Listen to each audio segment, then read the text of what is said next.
Un rôle pour moi. Oh, hello! Bonjour Marianne. Bonjour, Comment ça va? ça va bien. Ce qui te rend le plus nerveuse, c'est la réception, peut-être, de ton album. À chaque album, même avec les Cowboys, t'as toujours hâte de voir la réaction du public. Mais après autant d'années, on se défait pas de cette... Ah oui, parce que c'est toujours du nouveau matériel. Je lisais une publication que tu avais fait récemment. Tu as écrit « Je pensais que j'étais prête à recevoir ça et finalement, je l'étais pas. » Ouais. Qu'est-ce qui fait en sorte qu'avec la musique, tu l'étais? Mon moral de l'automne, il était pas parfait non plus. Fait que, mettons, je me suis dit, je suis pas obligée de m'en ajouter. Mais la musique, ça parle pas juste de Carl, mon album non plus. Cet état de tristesse qui reste, tu sais, beaucoup. Puis l'important, c'est de se trouver des passe-temps ou des divertissements qui te comblent aussi positivement. Puis qui te font plaisir, puis qui te font du bien. Puis moi, la musique, ça a toujours été ça dans ma vie, tu sais.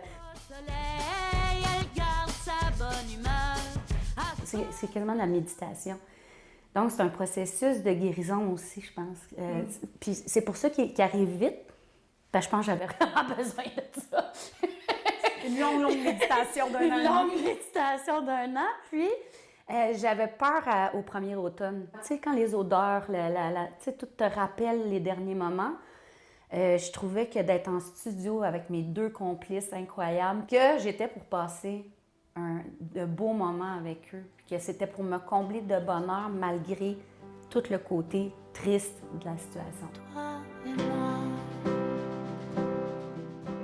Un album solo. Est-ce que pour toi, c'est un nouveau chapitre ou on vient clore un chapitre? Non, c'est un nouveau chapitre. Mon album, il est chronologique aussi dans le temps. Il y a une trame narrative dans tout ça, je crois, même s'il y a beaucoup d'autodérision, puis tu sais, il y a quand même de l'humour. Puis, pour moi, les pièces instrumentales, j'adore. J'adore les pièces instrumentales. Mais je trouve que quand tu écoutes un album du début jusqu'à la fin, quand tu fais des pauses musicales, ça fait respirer un album. C'est vrai. Parce que ça donne le choix à la personne de réfléchir à ce qu'il veut réfléchir. La dernière chanson qui parle vraiment de notre vie à Carl et moi, mais surtout du fait qu'il n'est plus dans la maison, qu'il n'est plus avec nous. Qu'un homme comme toi ne s'éteindra jamais.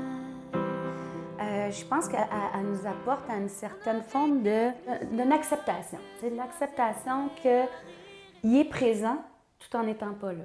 Il est resté avec nous dans toute cette tendresse-là qu'il avait envers nous, dans tous les gestes qu'il a posés positifs pour ses filles, pour moi. Et son cœur est un rêveur. Merci Mariannick. Pour les curieux qui souhaitent entendre cet album, à quel moment il sera disponible? Il est disponible maintenant. Le cœur est un rêveur. Vous pouvez le trouver sur toutes les plateformes. Le cœur est un rêveur est disponible partout maintenant sur toutes les plateformes. À Montréal, Marcus Smart pour Nouveau Info.